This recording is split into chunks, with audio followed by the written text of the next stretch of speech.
Welcome to Insight. Did you know the smooth running of almost every piece of technology you use is down to something called a rare earth metal?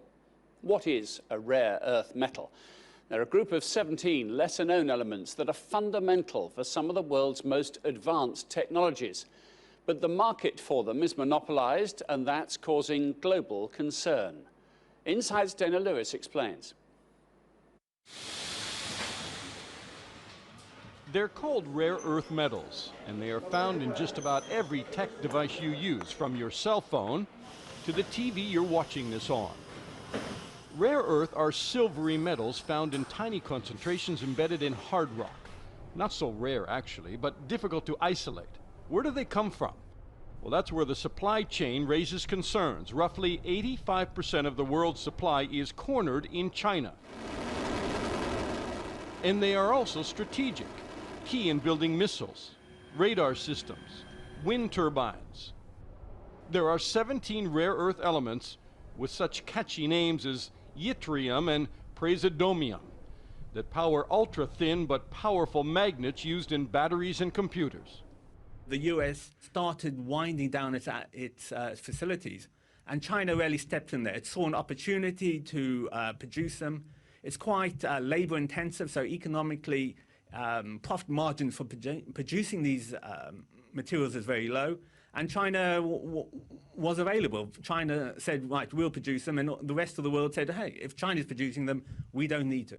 And last year, one of the only American mines which produced rare earth metals declared bankruptcy because it couldn't compete with China's cheap labor market.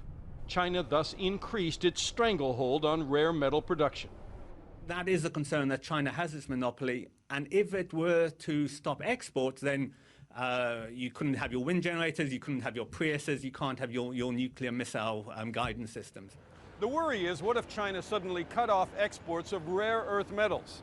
What would happen to our electric vehicles or our cell phones?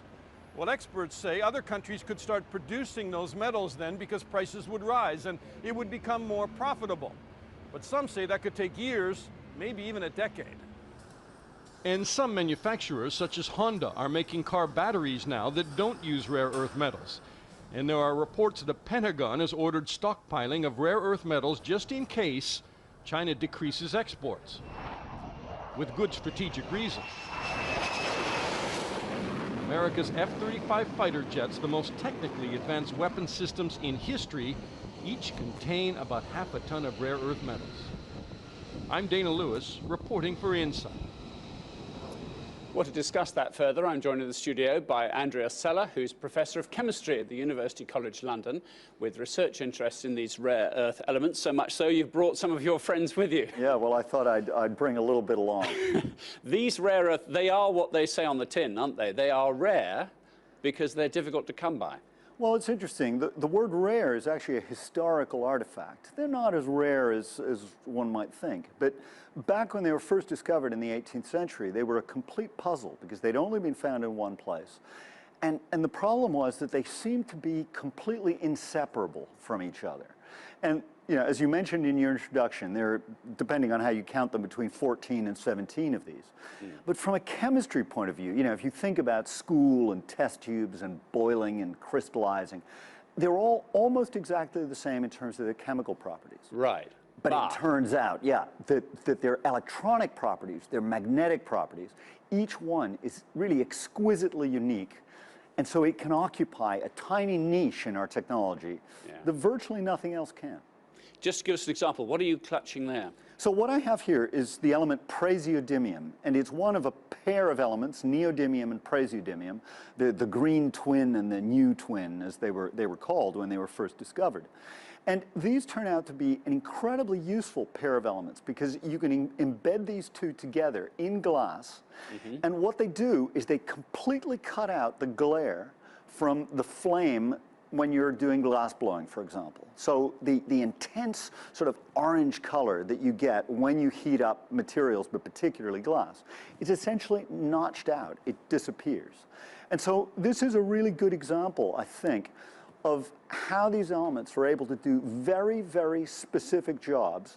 And in this case, what they're really doing is they're protecting workers from, the long-term effects of exposure to very bright light. In the manufacturing process. In the manufacturing So that's process. part and parcel of this story. There was a little other rare earth element you're going to give me to play with. So here I've got a little lump of a metal called gadolinium. And you've got a protected bit of sort of tape on there, haven't you? Now, it's protected from the air because when you have them in the metallic form, then they will slowly, let's call them rust, they will tarnish. And eventually they'll turn to a whitish powder.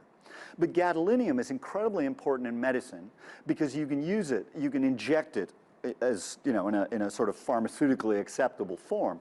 You can inject it into a patient, and what it allows you to do is to get much better contrast, a much better image in MRI scans.